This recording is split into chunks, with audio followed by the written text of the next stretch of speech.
Hola, buena tarde. Bienvenidos a esta grabación de la correspondiente a la cuarta sesión del 8 de septiembre de 2025. Como les avisé por la sección de avisos y por correo, no pudo ser síncrona esta sesión, pero bueno, está siendo de esta forma. Bueno, en la tercera sesión vimos los movimientos especiales en el juego del ajedrez. Vimos el enroque, la promoción del peón y peón al paso, que son los movimientos especiales tal cual. Por ejemplo, el enroque, recordarán que es el único movimiento que involucra a dos piezas. Es un movimiento que le corresponde al rey, pero lo hace con la torre de manera sincrónica. En el caso de la promoción del peón, vimos que el peón, al ser la pieza más débil en el juego del ajedrez, tiene ese superpoder, digamos, de que cuando llega a la última fila, del lado contrario, se puede convertir en dama, torre, alfil o caballo, en alguna de ellas, no en todas, en alguna de esas piezas. Y luego vimos rápidamente peón al paso, que hoy vamos a hacer un repaso de estos temas, porque son un tanto complejos por lo que implica en cuanto a, por ejemplo, el enroque, que involucra dos piezas, la promoción del peón, que se le conoce también como coronar, que el peón llega a la última fila, o la primera siendo de las negras hacia el blanco, y se puede convertir en otra pieza. Y peón al paso, por esa complejidad que tiene que ver con la decisión de cada rival de aceptar o no comer al paso, o bien continuar el hilo de la partida. Y después vamos a ver las tres partes en las que se divide el juego de ajedrez, que es apertura, medio juego y final. No vamos a verlo de manera exhaustiva, nada más se los voy a presentar para que vean qué es lo que pasa en cada uno de estos escenarios. Digamos, la primera fase, que es la apertura, la segunda, que es el medio juego, y la tercera, que es el final. Bueno, sin más preámbulos, vamos a comenzar con el repaso. Les decía que era enroque, promoción del peón y captura al paso, y luego las fases del juego. Movimientos especiales. Vimos que el enroque es el único movimiento que involucra dos piezas. Es un movimiento del rey. Ojo, cuando jueguen una partida de ajedrez y quieran enrocarse, primero toquen el rey, no la torre, porque si no los obligan a jugar la torre. En el ajedrez hay una regla que dice pieza tocada, pieza jugada. En ese sentido, el enroque es movimiento del rey.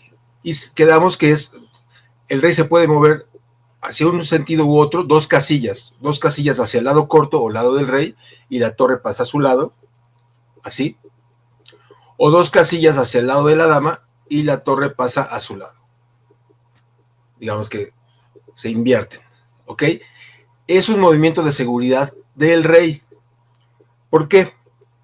Porque en el centro del tablero van a ocurrir las batallas, el intercambio de piezas, de peones, de alfiles, caballos, etcétera, incluso de damas, y dónde va a ser, digamos, cuáles serán las vías que se abrirán cuando haya habido ese intercambio de peones y piezas. Pues el centro.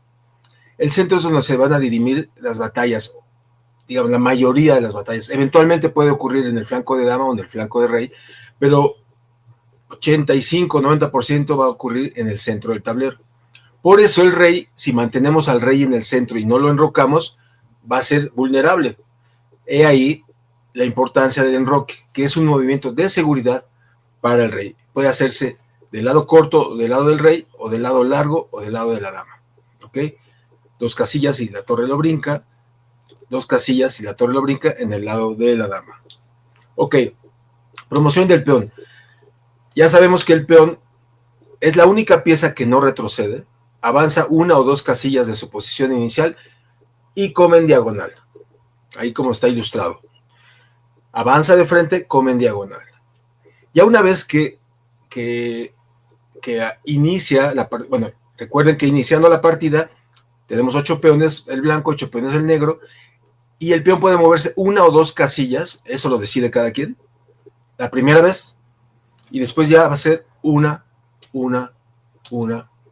y una. Al llegar a la octava fila, viendo desde la perspectiva del blanco, que es de la fila 1, recuerden que son 8 filas y 8 columnas, de la fila 1, al llegar a la fila 8, se puede convertir en dama, torre, alfil o caballo.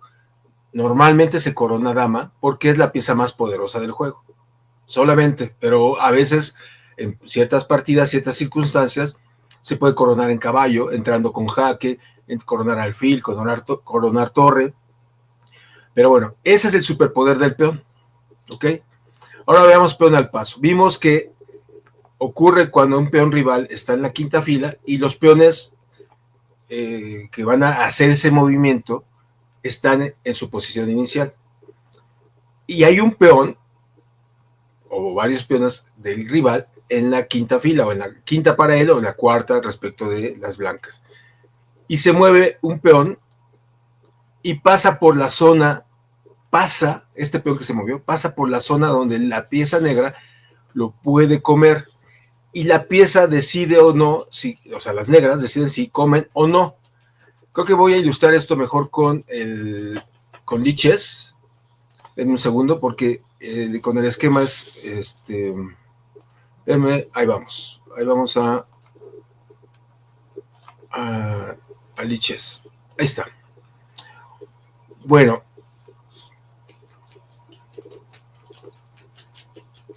ese es me regreso.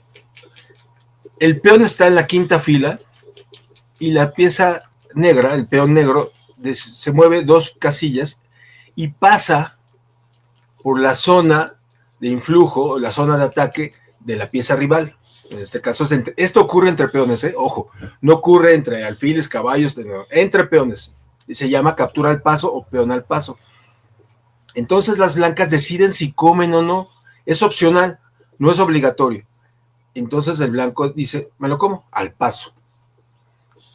En este caso, Lichess ilustra con, por ejemplo, ahorita en este momento que ya pasó su oportunidad, pensando en el movimiento anterior, este peón ya no puede comer al paso, pero este que acaba de moverse y pasa por la zona de influjo de ataque del peón rival, sí lo puede hacer. ¿Ok? Vean, en este caso, este peón, me regreso a este ejemplo, está en su posición inicial, se estaba tocando con este peón, y decide no comer, decide mover 2 casillas y pasa por la zona de ataque del peón rival. Recuerden, el movimiento de peón al paso o captura al paso es un movimiento, es opcional para quien lo decide hacer. ¿Okay? Ocurre entre peones nada más y en la circunstancia particular de que haya peón en quinta fila o en cuarta, dependiendo de la perspectiva de las piezas blancas o las negras, y uno decide si come o no. No es obligatorio. Yo decido si como o no. Por favor, repasen este ejercicio. Está en la plataforma de Lichess. Ya saben, en aprender, me regreso al menú. Está, ya saben, los movimientos de las piezas, que supongo que ya los repasaron varias veces. Captura, combate, jaque, mate en una, enroque, para que lo repasen. Y aquí está captura al paso. Es este que acabamos de ver. ¿Ok? Bueno, en el caso del enroque, vimos que también se hace bajo ciertas condiciones. Primera, no haber movido el rey. Segunda, no haber movido la torre con la que se desea enrocar. Que no haya piezas que interfieran entre el rey y la torre. Y el rey se mueve 2 casillas y la torre pasa a su lado. Bueno, antes de hacer otra condición, que el rey no esté en jaque, el rey que se va a enrocar, que no esté amenazado de jaque, o que pase por un jaque. Ahorita vamos a ver en los ejemplos siguientes. Ya hicimos el enroque del lado del rey, ahora va el enroque del lado de la dama, 2 casillas y la torre pasa a su lado. Respecto de lo que les comentaba de tener al rey en el centro es vulnerable, sí. Por eso el enroque que lleva al rey a una esquina u otra del tablero, hagan de cuenta, va a estar resguardado por sus torres, por sus 2 torres que están ya unidas y van a cuidar a su rey de que no reciba ataques. Por eso irse a una de las orillas del tablero es recomendable casi el 95% de las veces para tener seguro al rey. Siguiente condición que les había dicho, que no haya piezas que interfieran entre el rey y la torre. Ahora sí me enroco. Aquí obviamente te indica Liches qué enroque quiere que hagas. Con la flechita quitas el material y enroque. ¿Ok? Del lado de la dama, igual quitas las piezas. Obviamente aquí no está jugando el negro, simplemente estamos haciendo el ejercicio didáctico de aprender el enroque. Fíjense aquí, la torre ya se movió, ya no está en su posición inicial, que es la casilla de la esquina. Entonces, este reino se puede enrocar con la torre que ya se movió, pero sí puede hacerlo, en cambio, con la torre del otro lado. Lo que les decía también de la condición. Este alfil está atacando la fila, la casilla F1, que es por donde pasaría el rey para enrocarse, pero no lo puede hacer. Si lo intenta ahora, no lo puede hacer. ¿Por qué? Porque pasa por jaque, pasa por la amenaza. Entonces, ¿qué hay que hacer? Interferir el influjo, el ataque de la pieza contraria y listo, ya me enroco. Aquí te dice Liches con la flechita, el ejercicio es hacia acá, hay que enrocar corto. Si sacásemos el alfil por acá, el rey miren, lo voy a hacer. Aquí no se puede enrocar porque el caballo ataca a este punto. ¿Ok? Entonces hay que sacar el alfil, que se come el caballo, y ahora sí me enroco. Este ejercicio último, espero que también los repasen ustedes para que afiancen los movimientos especiales. Este es un poquito más elaborado porque vean, pide el Liches que se enroque en largo, pero los dos alfiles contrarios están atacando casilla D1 y C1 y además el caballo también. Entonces, ¿qué hay que hacer? Desbrozar el terreno. Entonces, saco el caballo, tapo este peón. No, perdón, regreso. Denme un segundo. Me como el caballo, tapo con el caballo el influjo del alfil de casillas blancas y ahora tapo el influjo de las casillas negras. Y ahora sí me enroco. Perdonen a mi perrita Maya que está ladrando.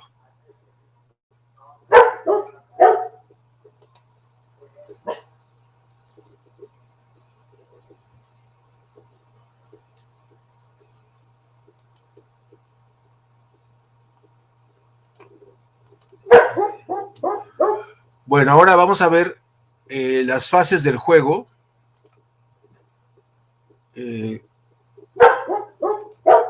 Las fases del juego que tienen que ver con los tres momentos que les decía: apertura, medio juego y final.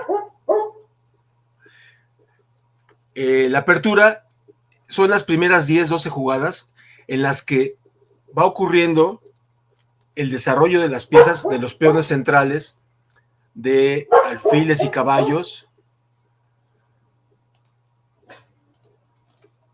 Y denme un segundo.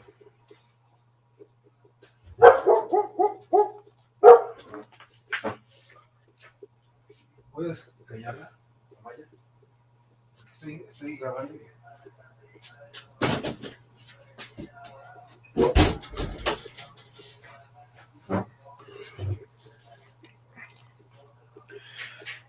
Les decía, la apertura ocurre entre la jugada 1 y la jugada 10 o 12 de cualquier partida, tanto para las piezas blancas como para las negras.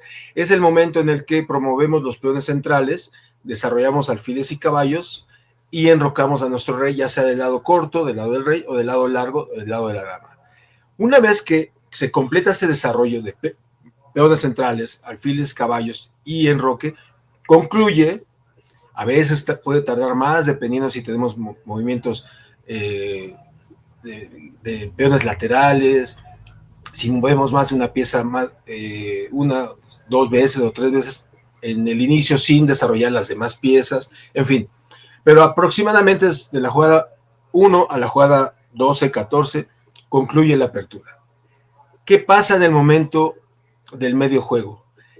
Viene el intercambio de piezas, de peones, alfiles, damas, incluso a veces puede ser torres, y la duración del medio juego depende de la cantidad de material con la que se estén jugando ambos rivales.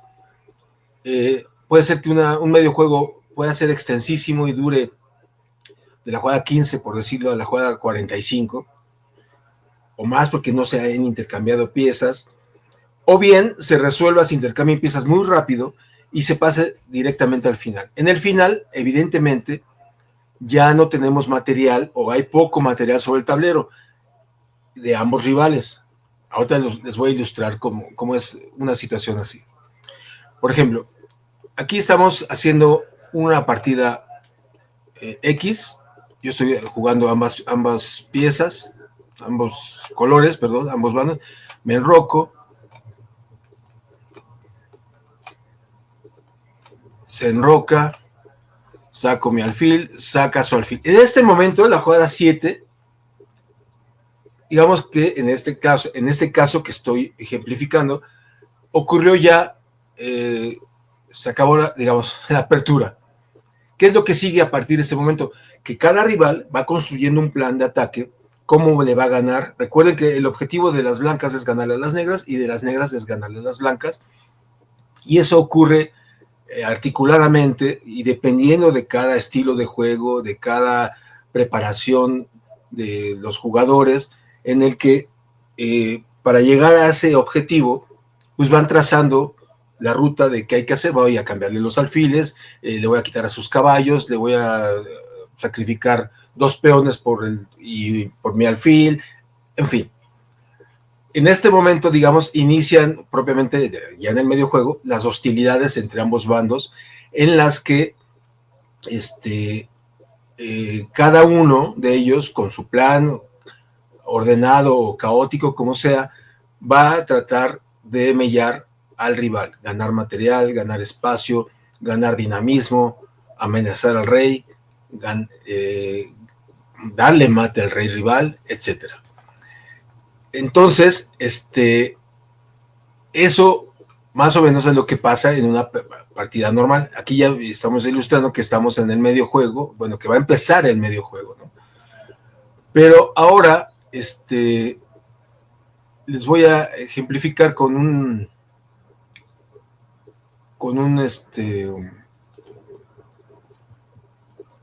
estudio que tengo de finales.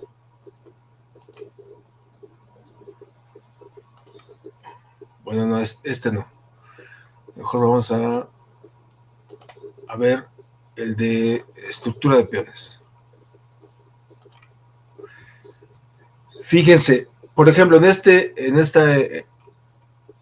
este esquema que tienen frente a ustedes, aunque todavía están las damas, hay 2 torres, alfil y caballo, ya está como básicamente medio limpio el tablero, ¿no? Esto ya podría considerarse un final, casi final, a diferencia de un medio juego como por ejemplo, en el que hay bastantes piezas todavía, de hecho son pocas las que están fuera, un caballo para ambos bandos y algunos peones, pero todo el demás material está sobre el tablero. Digamos, aquí está ocurriendo un medio juego en el que hay golpes tácticos todavía y hay material suficiente para digamos, estar ofendiendo al contrincante. ¿Ok? Déjenme, les voy a decir ahí está, finales de reyes y peones. Por ejemplo, ilustra perfectamente la fase final. Hay poco material, si no es que casi nada. Este es un final. Voy a darles otro ejemplo. Este es otro final. Este es otro final. En este caso solo son finales de reyes y peones, pero hay finales que pueden tener 2 caballos y rey, caballo y alfil y rey, y algún peón, torre y rey contra torre y rey y 2 peones, alfil y caballo contra torre y 2 peones y rey, etcétera. Lo que quiero que afiancen es que las fases del juego, la apertura es más definida porque dura poco, digamos, de la apertura de la jugada 1, hasta que se completa el desarrollo. Les digo que puede durar a veces hasta la jugada 15, 18, dependiendo si se mueve un peón, si se mueven 2 veces una pieza, etcétera. Pero en general, concluye la apertura. Y en el medio juego, esa fase puede durar mucho, porque si sigue habiendo mucho material, como les ilustré, pues ahí, por ejemplo, van a tener, como aquí, como en el esquema que ven, se aproxima a un final, pero todavía hay mucho material, pero ya casi, digamos, podría sentenciarse que es casi un final, porque en el momento que se cambien damas, si es que ocurre, será ya, digamos, oficialmente un final. Pero en este otro, ya no hay damas, todavía hay damas, y ahí, pero ya podría sentenciarse que es también un final. Queda menos material sobre el tablero y así, ¿ok? Este es un finalito con peones, dama y torre de ventaja. Ese es otro tema que tiene que ver es un tema táctico, pero bueno, lo que quiero ilustrarles es cómo más o menos podemos identificar en qué fase estamos. La apertura es muy sencilla, el medio juego es el momento en el que ocurren las hostilidades, los cambios de piezas, los golpes tácticos, los sacrificios, las amenazas, en fin. Y el final ya queda poco material, si no es que casi nada, pero también no es menos importante la fase de apertura que la del final, ni del medio juego, pero la fase final, y eso es algo que tenemos que tener muy presente, si llegamos a un final con ventaja y no sabemos jugar un final, podemos perder esa ventaja, ¿ok? Entonces, las tres fases del juego son importantísimas. Si no sabemos jugar una apertura, nos pueden ganar en 8 jugadas o en 4. En el caso del medio juego, si no sabemos la importancia del valor de las piezas, la importancia de proteger al rey, de enrocarse, de conservar el alfil o las torres, de no dejar piezas sin sostén, porque se la comen, hacer caso omiso de las amenazas del rival, porque eso es muy común. Yo hago mi jugada y normalmente no pensamos, yo, que el rival me quiera atacar, o que a lo mejor hizo esa jugada porque sí. No hay jugadas porque sí en el ajedrez. A veces puede ser que sí, hagamos jugadas así, un poco sin sentido, porque no sabemos qué hacer, o nos faltan ideas, o lo que sea, pero normalmente, así como yo quiero ganarle al rival y hago una jugada buena, o al menos que pienso que me va a redituar, el negro exactamente, o el negro, el rival, perdón, si yo soy blanco el negro, si yo soy negro el blanco, quiere hacer exactamente lo mismo. Así como yo quiero ganarle, él también quiere hacer eso. ¿Y qué va a hacer para ello? Pues jugar su mejor jugada, construir un plan de ataque, hacer movimientos tácticos que me vayan orillando, arrinconando, entregar material, amenazar a mi rey, etc. Bueno, esto como les decía al inicio, mostrarles o enunciarles las tres fases del juego era solo para que dimensionen cómo ocurre cualquier partida de ajedrez: apertura, medio juego y final. Y cada una de ellas tiene su valor y su importancia. Si descuidamos una de las fases por lo que sea, pues podemos perder la partida. Les decía hace unos instantes, puedo llegar a un final de partida con mucha ventaja, y si no sé jugarlo, puedo perder. ¿Ok? Entonces, ahí lo que tenemos que tener presente es que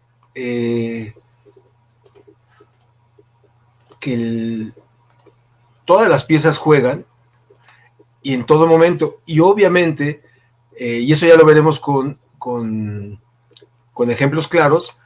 Por ejemplo, este esquema que acabo de armar, un final de torre y rey y 3 peones contra torre y rey y 3 peones. Si hubiese más ventaja, por ejemplo, del blanco, pensemos que tuviese su dama aquí y tuviese por aquí un alfil, pues parece que el negro está perdido, ¿no? Cuando menos por material, tiene 2 piezas de ventaja el blanco. Pero si no sabe jugar el final, puede, por ejemplo, ahogar al rey, o bien perder material, ¿no? Supongan que ahorita hiciera este hack, pues el rey se lo come. Si hiciera ahora hack, pues el rey se lo come. Son ejemplos un poco burdos, pero que ilustran lo que puede ocurrir si llegamos a un final con clara ventaja o ventaja decisiva y no sabemos cómo finiquitarlo. ¿Ok? Bueno, pues con esta práctica que hicimos hoy, este repaso de los movimientos especiales y que les di a conocer las fases del juego, estamos concluyendo esta cuarta sesión que fue grabada, está siendo grabada. La voy a subir a la sección de avisos y voy a subir también el formulario del pase de lista para que se anoten, por favor. Aunque fue una sesión grabada, les compartiré el formulario de asistencia para que se anoten y ya. Y bueno, nos veremos la semana entrante. Todavía no sé si es 15 de septiembre, no sé si es feriado o no para prepa en línea de la SEP, pero en su momento les daré aviso, ya sea que sea otra sesión grabada, que espero que no, que sea más bien síncrona, porque tenemos que empezar ya nuestros torneos de práctica. Pero bueno, les avisaré con tiempo, tanto en la plataforma del aula virtual, en la sección de avisos, estén al pendiente, y por correo electrónico para saber qué es lo que va a ocurrir para la sesión de la semana que entra, que es 15 de septiembre, y ya les informaré oportunamente qué es lo que va a pasar. Bueno, no se olviden que la grabación va a estar en la sección de avisos junto con el formulario de asistencia, y nos veremos entonces la semana entrante, una vez que sepa con claridad si va a haber sesión para el 15. Ya espero que sea síncrona y no grabada, y si no, pues bueno, los mantendré al tanto. Pásenla bien, tengan una linda semana. Nos vemos la próxima sesión, que es la quinta sesión. Chao, chao.